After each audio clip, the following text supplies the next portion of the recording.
inicio entonces a esta segunda parte del Foro Urbano Internacional 2014 y como saben, de acuerdo al programa, vamos a iniciar con una primera exposición, un expositor internacional. El tema general es Ciudad Viva y el tema que va a tocar nuestro expositor internacional es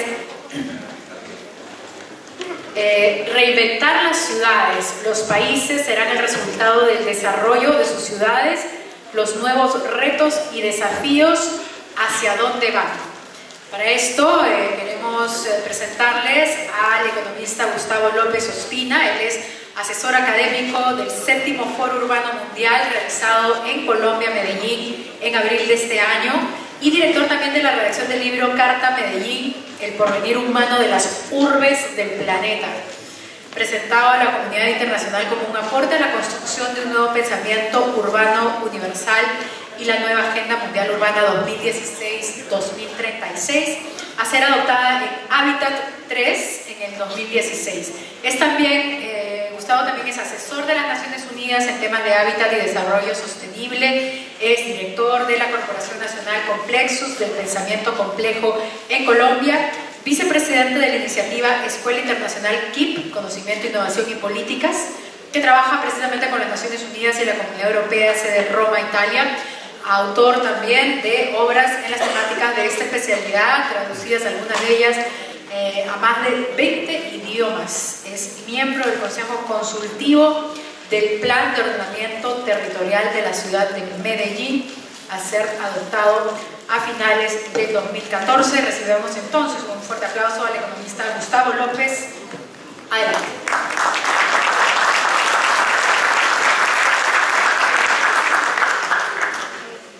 Buenas noches. En primer lugar, quisiera agradecer al Colegio de Arquitectos de la Regional Lima, a la universidad y a las autoridades de las diferentes instituciones que han apoyado, públicas y privadas, este foro.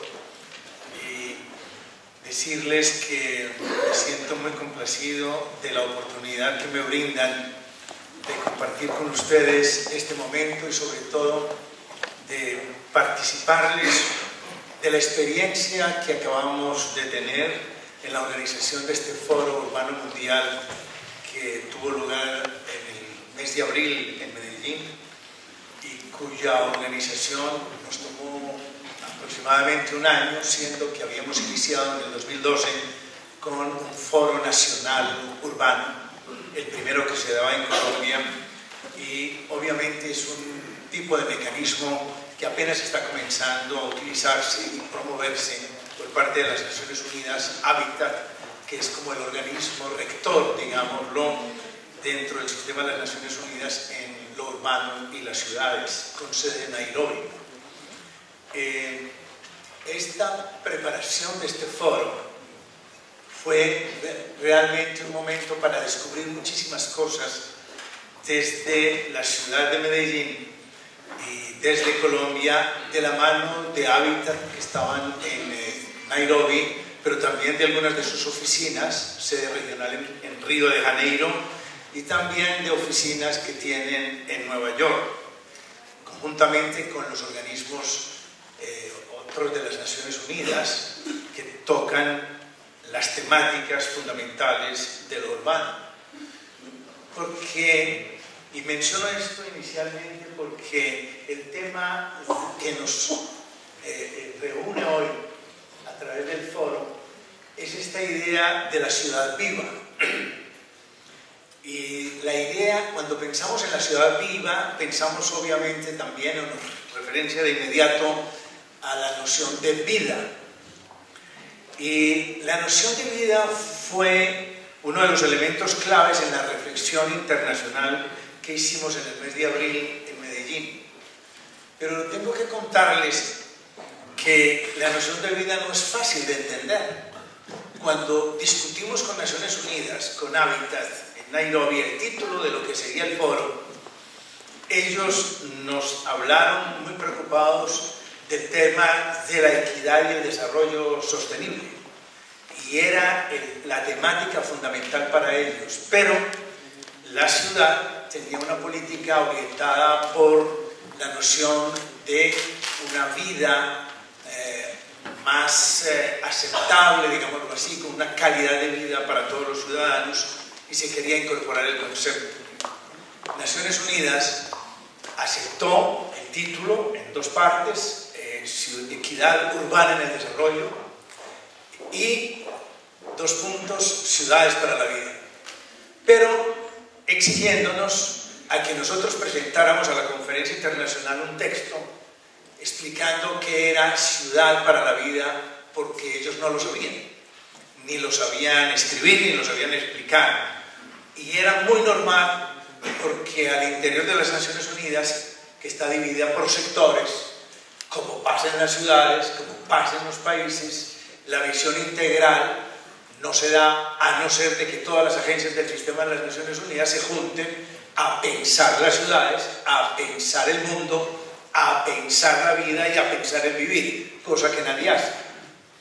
Y es precisamente por no hacer eso que nosotros, la humanidad, hemos ido entrando progresivamente en lo que estamos llamando una serie de problemas fundamentales que tienen en jaque el mismo futuro de la humanidad, el futuro de la vida y el futuro de vivir apropiadamente en este planeta para todos. Ya lo sabemos, muchísimos millones de gentes, más de 1.000 millones, viven con menos de $1 o con un poco más de $1, están en estado de pobreza millares y vamos hacia 9.000 millones de personas en pocas décadas, con unas exigencias brutales en los elementos fundamentales, entre ellos el agua, que lo mencionaban anteriormente.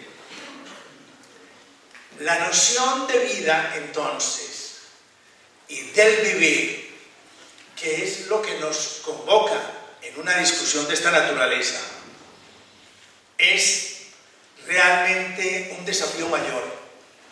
Y es un desafío al pensamiento, y es un desafío a las disciplinas, y es un desafío a las políticas y a la política, y es un desafío a las instituciones, y es un desafío para cada ciudadano. ¿Y por qué es un desafío? Porque no estamos acostumbrados a pensar y a actuar desde esas perspectivas. Hacemos cosas. A uno lo nombran al frente de una institución y hace cosas. ¿Por qué? Porque las universidades, no hay un solo curso en ninguna universidad del mundo en la parte de administración que enseñe a gerenciar para la vida. Enseñan para administrar cosas, a instituciones, recursos, bienes, etc. Pero eso no quiere decir que estamos nosotros habilitados para tomar una institución y gerenciarla pensando en un contexto mayor, buscando articularla con un tejido superior en donde hay muchísimas complejidades, muchísimos problemas y muchísimas oportunidades que generalmente las perdemos porque no estamos entendiendo la mayor parte de las cosas que nos pasan, como voy a destacarlo más adelante. Entonces nos pusimos a la tarea. Hago esta pequeña introducción para pasar rápidamente ahora con algunos elementos, porque en 30 minutos es muy difícil compartir con ustedes toda esta experiencia, y una experiencia un poco ampliada que traigo de 10 años de trabajar desde París en un proyecto de Naciones Unidas, con todas las agencias de las Naciones Unidas, con el Fondo Monetario, con el Banco Mundial, con los bancos regionales, en 180 países. Trabajamos durante 10 años buscando una viabilidad para el mundo y para el futuro, desde el tema de la educación, la planificación y las inversiones.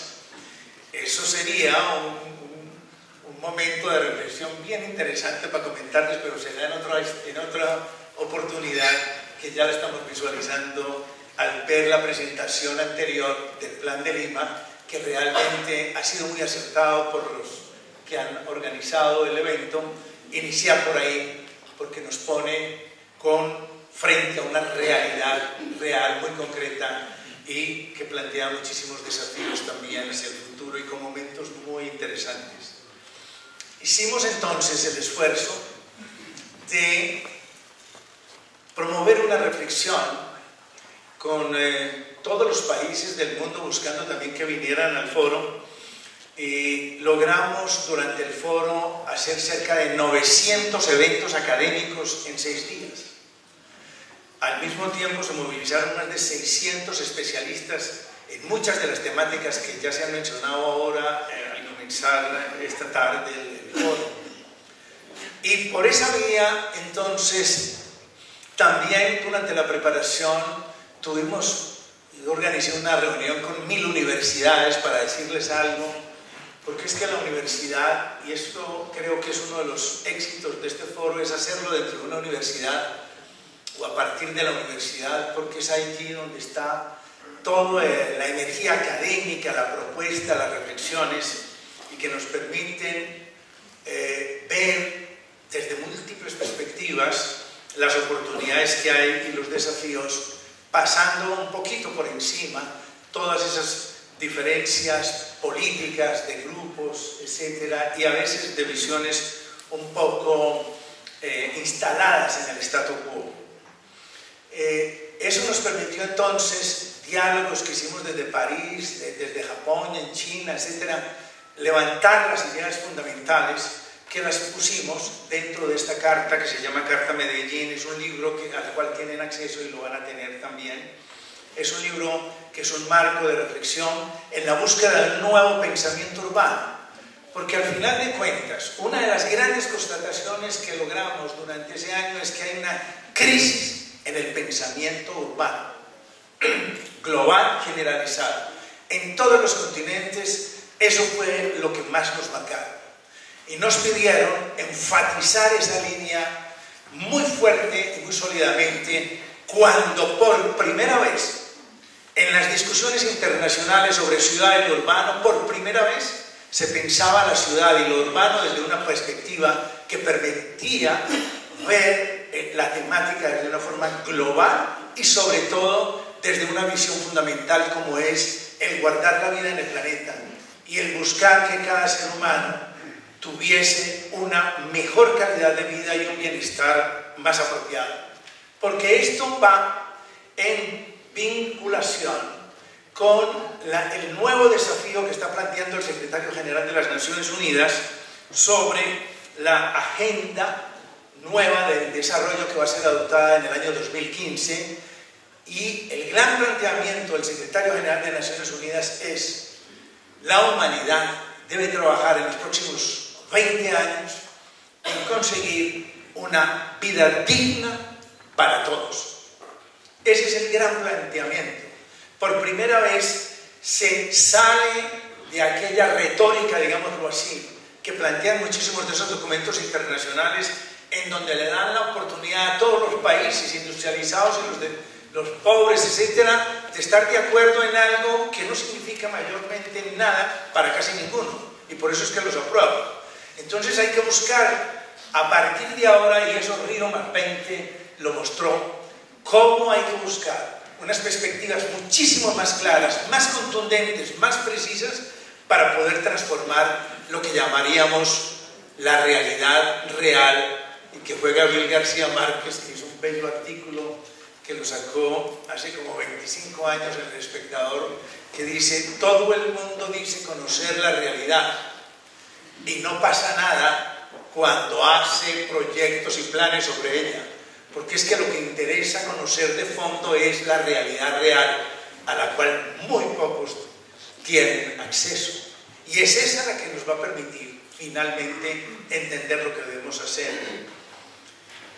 Entrando en materia y dejando algunas ideas para ustedes en esta noche, yo he entregado a la Secretaría una serie de documentos claves de lectura.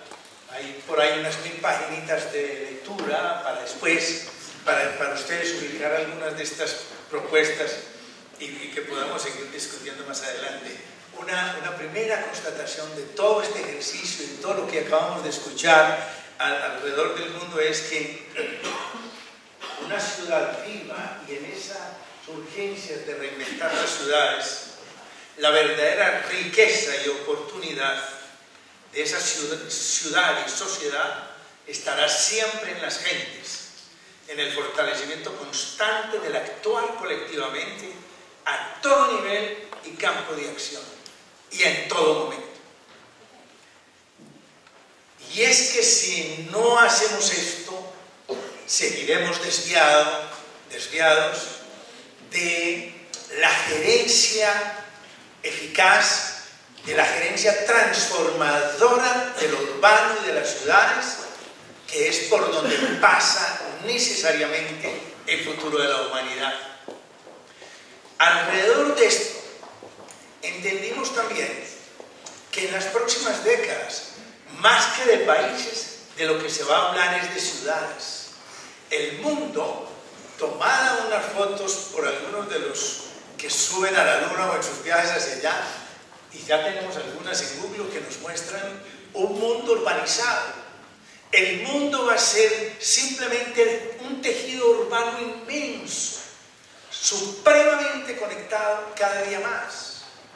Entonces, hacia el futuro lo que van a contar son las ciudades. Va a ser una Lima trabajando, como mencionaban, con San Pablo, o trabajando con Tokio, o trabajando con Beijing, o trabajando con Nueva York, etc. Y todas supremamente conectadas. Y esa conexión de ciudades va a ir dando una serie de beneficios y posibilidades de progreso a los más próximos.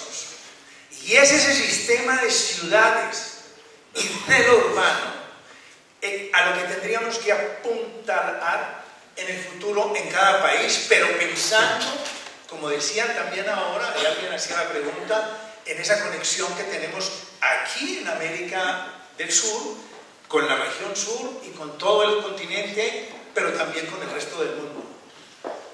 O sea que nosotros, hacia el futuro, tenemos que pensar más y aceptar, uno, que más que ciudadanos de una ciudad X o de un país, somos ciudadanos del planeta. Y dos, que vivimos en una ciudad y que vivimos en un sitio absolutamente conectado con el resto de lo que pasa en el mundo y con el resto del mundo. Si no entendemos esas dos conexiones mayores, no estamos haciendo nada. Porque al no entenderlo estamos creando todas estas problemáticas. El cambio climático nos lo impone. Somos ciudadanos primero del planeta y nos tenemos que dar la mano con los demás de una vez, y estamos en una caminada juntos, y ahí en esa caminada nos salvamos o no nos salvamos. Y entonces aquí en el medio entra toda una problemática de civilización y de culturas. Porque otra de las enseñanzas está puesta en que el mercado nos robó al ser humano, el mercado nos robó la vida, el mercado nos robó las ciudades, el mercado nos robó el bienestar en general, el mercado nos ha robado casi todo. Entonces estamos obligados a rescatarlo. La primera cosa que tenemos que buscar, y hay que pedirle eso a las universidades se van a tener que sacudir. No se trata simplemente de formar profesionales en una especialidad X o Y sin saber qué pasa en las demás. No, tenemos que cambiar eso radicalmente y ir a una concepción distinta de universidad que viene, que se impondrá. Esa universidad del 2050 no tendrá muros, eso será abierto, en esa sociedad de la información y del conocimiento tendremos otra situación, por suerte, radicalmente diferente, que nos permitirá adelantar y profundizar en estos cambios. La ciudad no la vamos a reinventar, no la vamos a dinamizar, no le vamos a crear vías nuevas de transformación si nosotros seguimos pensando de la misma forma o mejorando el status quo en el que hemos venido trabajando. Nos lleva entonces a una formulación radical y nueva en ese pensar en la reinvención. Hay que buscar un cambio fundamental en las formas del vivir, si queremos conservar la vida en el planeta y si queremos mejorar la vida en la que estamos, y sobre todo para todos. Algunos podrán seguir dependiéndose, pero la mayoría seguirán siendo pobres. El cuento es que aquí tenemos que partir de una serie de afirmaciones en las que estemos de acuerdo. Vamos a hacer ciudades y lo urbano hacia el futuro pensando en todos, con bienestar y con calidad. Vamos a hacer ciudades y lo urbano hacia el futuro, conectadas en el territorio regionalmente pensando en el resto del mundo. Porque eso nos lleva también al tema de los recursos existentes y allí nos plantea unos desafíos enormes con lo rural, con la alimentación, etc. Porque es que cuando pensamos lo urbano y cuando pensamos las soluciones, si no hablamos seriamente de cambios de modo del vivir actual, no estamos haciendo casi nada. Estamos mejorando tal vez algunas vías, algunas cosas, dando más espacio público, etcétera, pero los desafíos centrales mayores nos quedan ahí vivos. Aquí estamos entonces pidiéndole a la universidad, en general a toda la universidad en el mundo, porque en la reunión que hicimos de 1000 universidades eso quedó planteadísimo y ellos dijeron sí, aceptamos. No estamos trabajando en pensamiento nuevo, estamos repitiendo muchas cosas, trabajamos modelos, etcétera, algunas cosas nos funcionan, pero no estamos conectando todo aquello frente a esos desafíos mayores. Tampoco las Naciones Unidas. La crisis la plantearon en Río de Janeiro en junio del 2012, cuando 20 años después del 92, allá mismo en Río, tuve la oportunidad de estar en las dos conferencias, se dice, estamos avanzando muy lentamente. Y hay que decir que en Río +20, el gran tema, uno de los temas claves, y se hicieron muchísimos eventos, fue el de ciudades, fue el que más animó, y fue el que más preocupaciones dejó. Y en Medellín, en abril pasado, esas preocupaciones se ratificaron.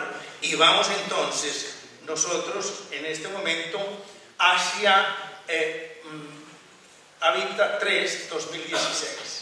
Es por estas razones que creo que la elección de alcalde aquí, y que este momento es histórico, el de este foro, y así lo deberíamos tomar, y así veo que lo están tomando, y el inicio fue en esa dirección, es que el definir un futuro para Lima es definir, como lo decían también, el futuro para el Perú.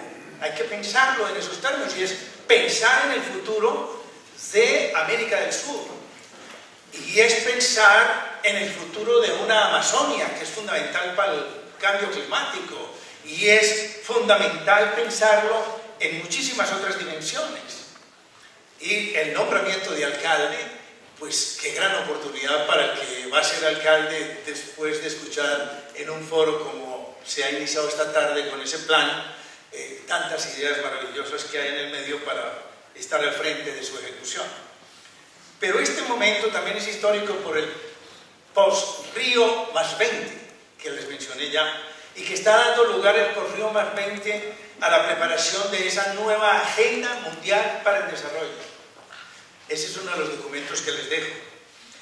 En este momento, el 17, o sea, la semana siguiente, en semana y poco, en Nueva York se hará la primera conferencia preparatoria, la PREPCON 1 de Hábitat 3. En Nueva York se considerará, a partir de las conclusiones del Foro de Medellín Urbano y unos documentos que después de eso se están realizando, cuáles son las pistas hacia donde debe ir la nueva Agenda Urbana Mundial. Y es allí donde tiene que jugar el Perú. Y es allí donde tienen que jugar los alcaldes, es allí donde tiene que jugar la academia. Jugársela con las gentes de la comunidad internacional que están preparando esas nuevas pistas para los próximos 20 años y ponerse de acuerdo cómo trabajar solidariamente. Y finalmente está la adopción de la nueva Agenda Urbana Mundial del 16, que para esto tal vez podríamos considerarlo como este foro el inicio de esa caminada hacia el 2016. Y mencionaban antes lo de los Juegos Panamericanos, que es una gran oportunidad también histórica.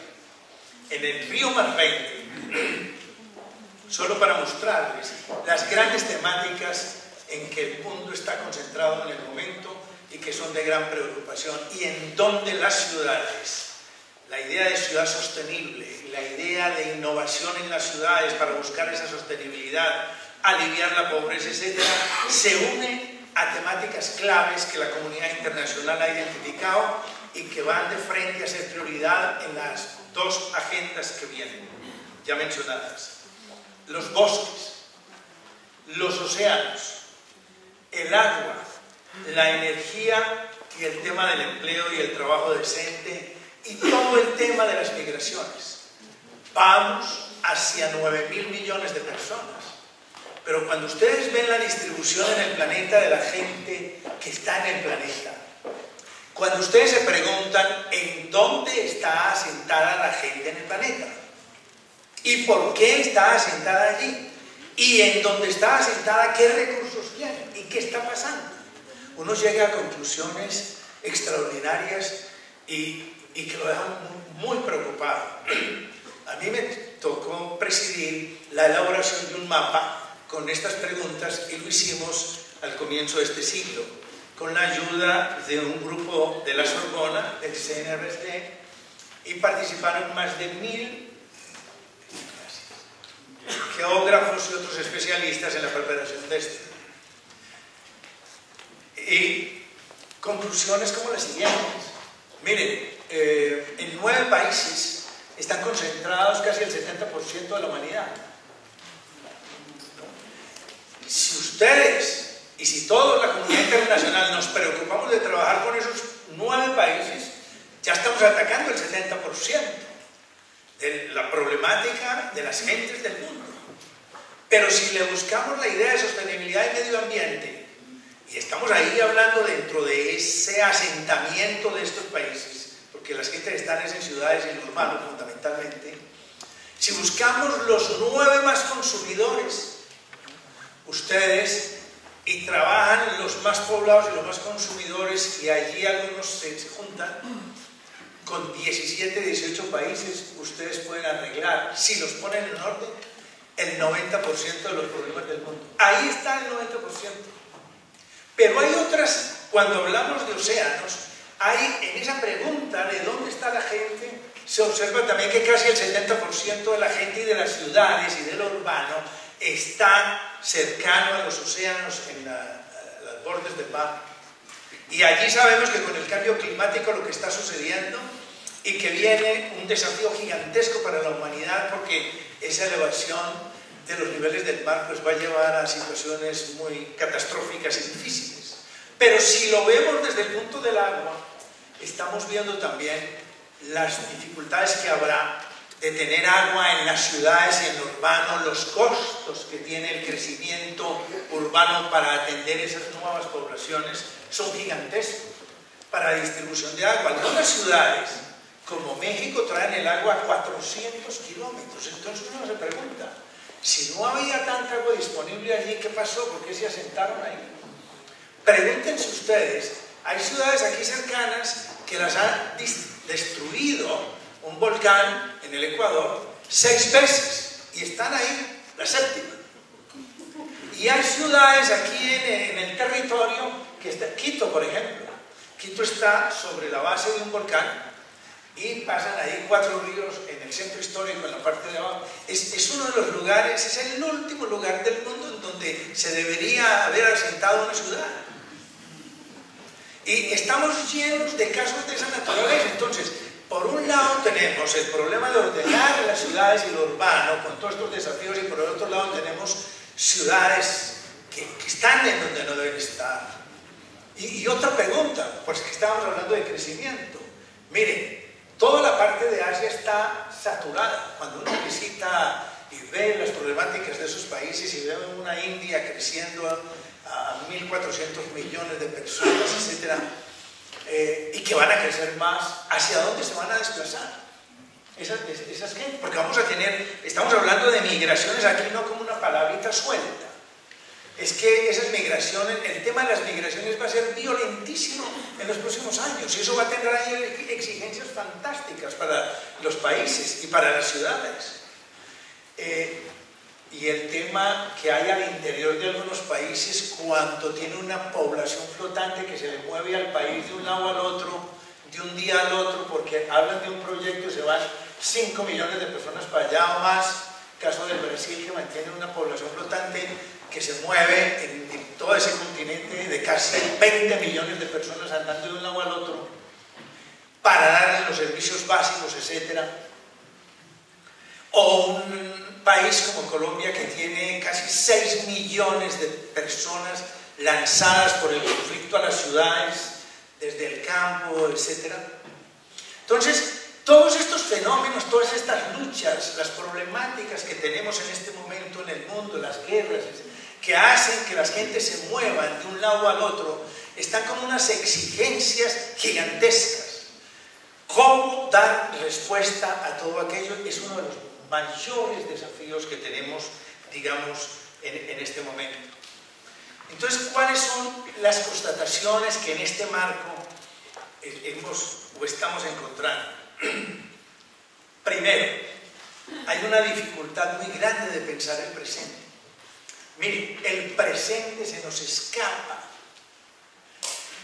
Yo recuerdo que trabajaba en la presidencia de la República en Colombia en los años 70, eran mis primeros pasos, y entonces en aquel momento, con apoyo de más de 150 expertos, analizando los datos, veíamos que Colombia tenía un gran futuro, que había que hacer unos proyecticos, unas políticas para lo rural, y que se iba a hacer una gran transformación rural, y que en el tema de empleo, porque había políticas de industrialización y tecnológicas muy interesantes que estaban dando buen resultado, y por eso la OIT en aquel momento hizo la primera misión hacia el pleno empleo en Colombia. Por ahí está el documento. Una serie de datos muy interesantes. Hicimos un plan bellísimo, apoyado por el señor Carlos Lleras Restrepo. Mire, terminamos el plan, se aprobó el plan, y un año después, eso a comienzos de los 70, explota una información, sale encima de la mesa y dice: el país se empieza a mover por el narcotráfico. Y arranca el tema del narcotráfico, que ustedes saben dónde ha llevado a Colombia, y eso no se vio. Lo que quiero decirles es que el presente, pensar el presente es complicadísimo, y no tenemos gente ni tenemos tiempos para pensar el presente. Se nos escapan las mismas familias. En el barrio hay algunos planificadores urbanistas que dicen: concéntrese en el barrio. Eso es lo fundamental, más que la planificación global de la ciudad. Estamos con Barcelona, aquí nuestro colega pensaba en las supermanzanas, que es una idea fantástica. En fin, aparece una serie de grandes posibilidades de intervención, pero el presente, como no hay datos, lo trabajamos siempre con el pasado, y a veces entonces tenemos dificultades enormes. Dos, la paradoja de la universalización, que y la crisis planetaria que mencionaba anteriormente, no me detengo ahí. El otro gran elemento son los 4 motores que nadie controla: ciencia y técnica, economía y utilidades. Todo esto envuelto en el mercado. Esos son elementos y dinámicas que no controlamos y que están transformándonos todo a toda hora, pero que nos sirven enormemente si somos inteligentes, si somos visionarios y sabemos para dónde vamos. Porque el otro gran desafío está en que no logramos ponernos de acuerdo casi en ninguna parte para hacer ciudad sobre qué tipo de sociedad queremos. Casi nadie discute eso. Lo pusimos en los elementos de preparación del foro. Estaba en París 2 días reunido con intelectuales de toda Europa, y trajimos algunos también de los países árabes y África, y yo hice la pregunta: bueno, ¿qué sociedad para Europa en 30 años? Hacia el 2050, no sabemos. Los árabes, no sabemos. Se discute, no hay con quién discutir. Los grupos políticos, ¿qué? No discuten, porque eso es muy fundamental y no quieren entrar en problemas, y además tampoco saben. Entonces, el gran problema para uno saber, para crearle visión a la sociedad, a la ciudad, es decir, ¿para dónde va Lima? ¿Cuál es la vocación de Lima? ¿Cuál es la vocación de Bogotá? ¿Qué es la vocación? Y para definir la vocación, ¿en qué sociedad queremos? Discútalo. Con 30 o 40 grupos políticos que hay por todas partes, porque todas las ciudades tienen muchos grupos políticos. Y con universidades... no, que ya está. Y bueno, voy en la 3ª oficina, y tengo 30, pero bueno. Voy a avanzar un poquito, y yo paro porque ustedes tienen todos los textos de ahí, a ver cómo redondeamos. Esos 4 motores son fundamentales, porque esos 4 motores están interviniendo en la ciudad. Ojo con esto. En las ciudades tenemos una problemática enorme. Cuando hablamos de desigualdad, ¿qué es lo que observamos? Ustedes ven sectores en la ciudad, unos dinámicos, unos con empresa, otros no, por allá pobres, por allí no sé qué. Pasamos con un puente por encima de las favelas y caemos allá al barrio elitista y yo no sé qué, y por allá está la universidad. Y hacemos una serie de maromas y bueno, y los ingenieros nos ayudan a hacer los puentes y nosotros y bueno, en Medellín tenemos el, ¿cómo se llama? El Metrocable, entonces los turistas se montan en el Metrocable, pero lo primero que les toman las fotos es a todos los barriales, que se están mejorando naturalmente, pero muestran un problema fundamental. Entonces, todas las oportunidades a crear en las ciudades viene del componente de cómo manejamos esos motores, cómo manejamos la ciencia, cómo manejamos la técnica, cómo esa economía, cómo las utilidades, porque acuérdense de una cosa que es histórica y ya está demostrada en los últimos 1000 años, ha pasado en todas partes. Todos los reinos que ha habido, los imperios, todos han caído y han resucitado algunas veces las ciudades. Uno se pregunta, ¿por qué esa ciudad que iba tan bien?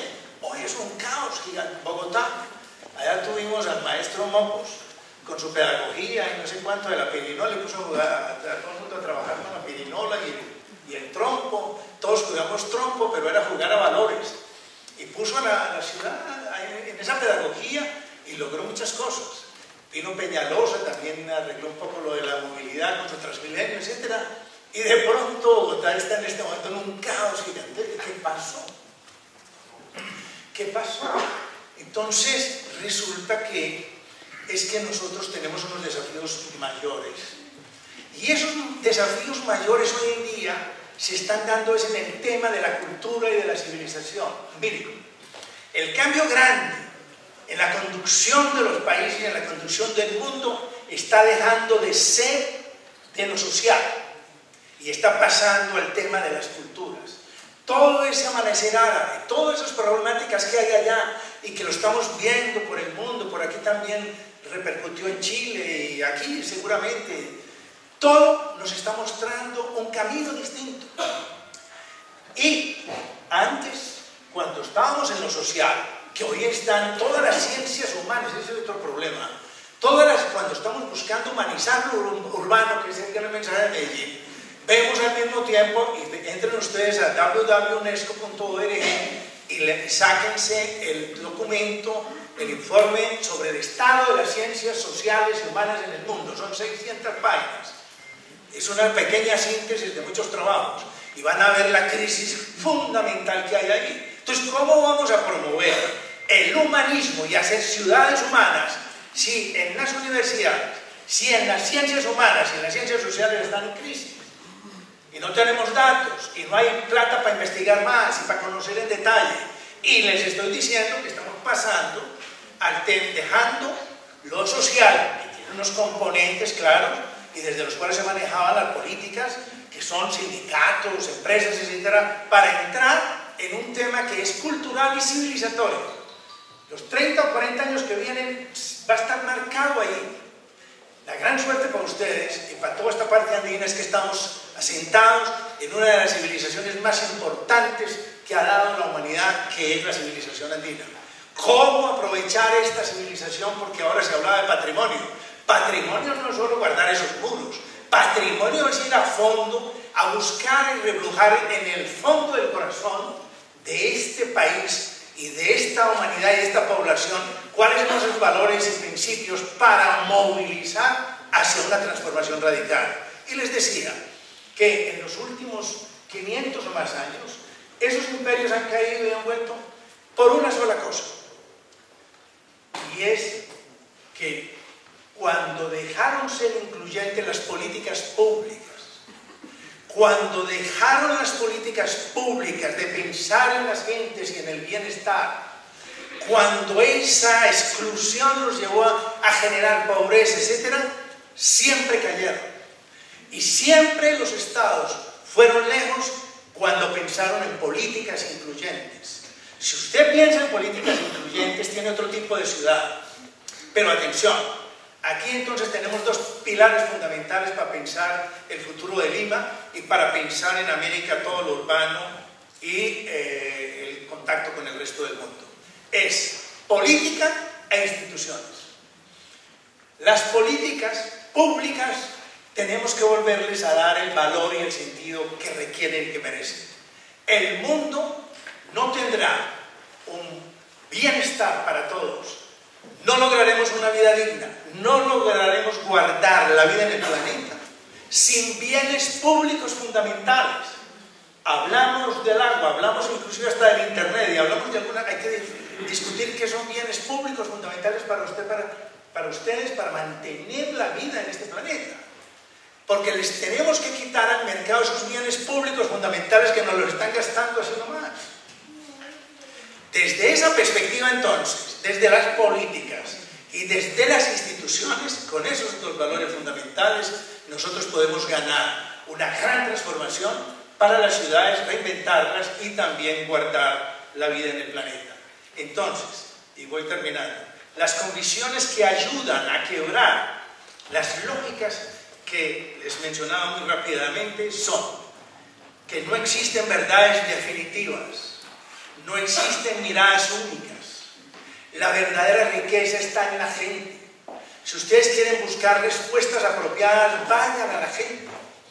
Hablen con la gente, movilícenlos, denle los problemas a ellos que ellos los resuelven. Es que estamos muy acostumbrados a hacer todos los proyectos y tal. Si ustedes le entregan a la gente las problemáticas, ellas saben qué hacer y los recursos están ahí. No necesitamos recursos 100, 200 millones de dólares. Lo que pasa es que le tenemos miedo a la gente o buscamos otras cosas. Y yo creo que muchas veces buscamos otras cosas que ustedes saben cuáles son. 2. No es posible hacer predicciones sobre el futuro urbano solamente con los resultados y observaciones que tenemos hoy en día. 3. No es apropiado que el cálculo frío y sectorial especializado dirija exclusivamente la búsqueda de respuestas y comportamientos nuevos. Los derechos universales del ser humano son garantía de toda sostenibilidad. Enfocarse en los derechos es fundamental y es una gran guía. Recuperación de las políticas públicas, un nuevo ser humano que aprende y se regenera en permanencia. Nuevas cualidades en los seres humanos son exigidas. Y aquí el gran tema es el debate de la educación. La educación al servicio del cambio, de la autonomía, de que las personas haga lo que ella finalmente considera debe hacer en ese contexto o en esa cultura en la que está y apoyar, ser solidaria con los demás. Y el significado sagrado del suelo y del territorio. Hay que volver a darle ese valor. La tierra es limitada. Les decía que hicimos ese mapa, nos quedamos asustados. Muchos países de África, mucha parte de África está contaminada y hay que esperar 1000 años a que se mejore. Por eso están en situación como están y es muy difícil buscar en África un desarrollo diferente. Cuando uno va y mira Rusia, Rusia es el territorio más grande como país, pero solo tienen el 20% a utilizar para vivir. El resto son estepas y es hielo, etc. Canadá es lo mismo, muy limitado. Cuando ustedes empiezan a ver eso, lo que pasa en el mundo, la tierra disponible para 9.000 millones de personas no es tan grande. Y todo esto será progresivamente cada día más urbanizado y más conectado. Yo dejo ahí, porque ya me hacen señas muy fuertes. Y bueno, estaremos estos 2 días y podemos volver a conversar en algún momento y esperamos el diálogo. Gracias.